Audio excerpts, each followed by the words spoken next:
ለኔ ግን ወደ እግዚአብሔር መቅረብ ይሻለኛል። ይህን ያለው አሳፍ ነው። መዝሙር 73 ላይ የኃጢአተኞችን ሰላም አይቼ ቀናው እያለ የሚያወራበት ምዕራፍ ነው። ኃጢአተኞች ያላቸው ነገር የሚያስቀና የመሰለው ጊዜ ነበረ። አሳፍ በሰላማቸው በስኬታቸው ኢቭን ሞታቸው እንኳን መጣጣር የለውም እያለ በጣም ሲቀናባቸው እናያለን። የሆነ ሰዓት ላይ ግን አይምሮ እንዲቀየር እግዚአብሔር አገዘው። ስለዚህም አንድ ውሳኔ ወሰነ። ለእኔ ግን ወደ እግዚአብሔር መቅረብ ይሻለኛል።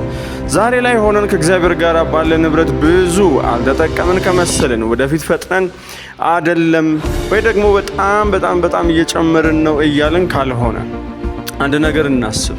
ለእኛ ግን ወደ እግዚአብሔር መቅረብ ይሻለናል። የቀደሙ ሊኖሩ ይችላሉ፣ የበለጡ ሊኖሩ ይችላሉ፣ ምናልባት ከኛ በተሻለ ፍጥነት እየተጓዙ ሊኖሩ ይችላሉ፣ እግዚአብሔር የሌላቸው ይሁንና ለእኛ ግን ወደ እግዚአብሔር መቅረብ ይሻለናል።